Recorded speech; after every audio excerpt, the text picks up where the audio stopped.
Let's write quadratic functions in factored form. Problem number 1. f of x equals the binomial squared x plus 2 minus 16. Step 1. Identify the vertex from the vertex form. This quadratic function is already in vertex form. That means we can identify the location of the vertex. Remember that values in parentheses come out as opposites. So the vertex is located at a -2, -16. How did we identify the vertex?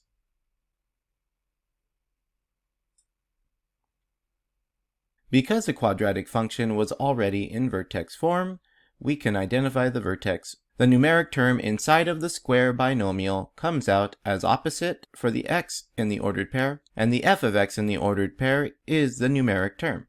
Step 2. Write the function in standard form and identify the y-intercept. To write this function in standard form, all we need to do is simplify this vertex form. We can begin by simplifying the square binomial, a box model with the positive x and a positive 2 on the rows, x and positive 2 on the columns.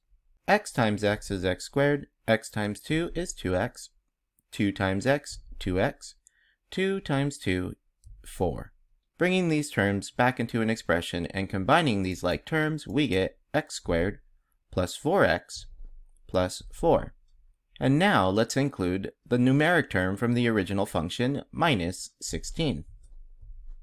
Combining these last two numeric terms, we get the final expression x squared plus 4x minus 12. We have now rewritten this function into standard form, which means we can identify the y-intercept. Y-intercepts always have 0 in the x-ordered pair, and the numeric term is the f of x value, so the intercept is located at 0, -12.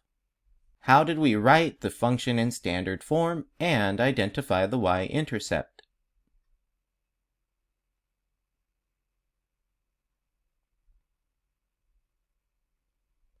To write this function in standard form, we needed to simplify this expression. Once we simplified the expression, the function was now in standard form, and then we take the numeric term as our y-intercept value. Step 3.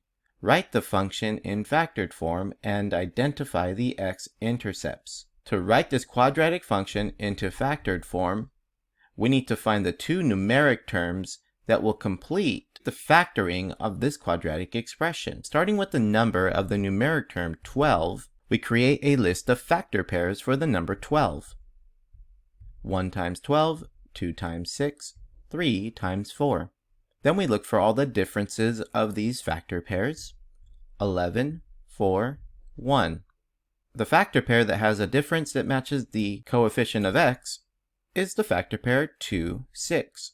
So we know in our final factored form, 2 and 6 will be the numbers inside the binomial factors. Our multiplying rules say that if these two numbers multiply together and give us a negative number, then that means that we had different signs.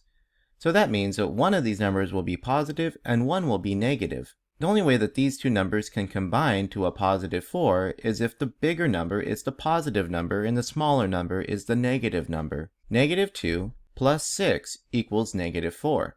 And -2 times a positive 6 equals -12. So we have found our final factored form, and that also means that we can now identify the x-intercepts. Remember again that values in parentheses come out as opposites, so the x-intercepts will be located at +2, 0, and at -6, 0. How did we write the function in factored form and identify the x-intercepts?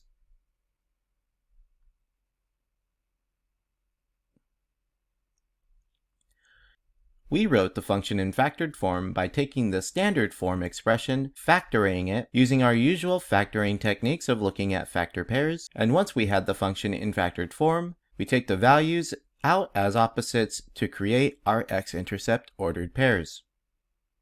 You are now ready to write the quadratic function in factored form for problem number 2.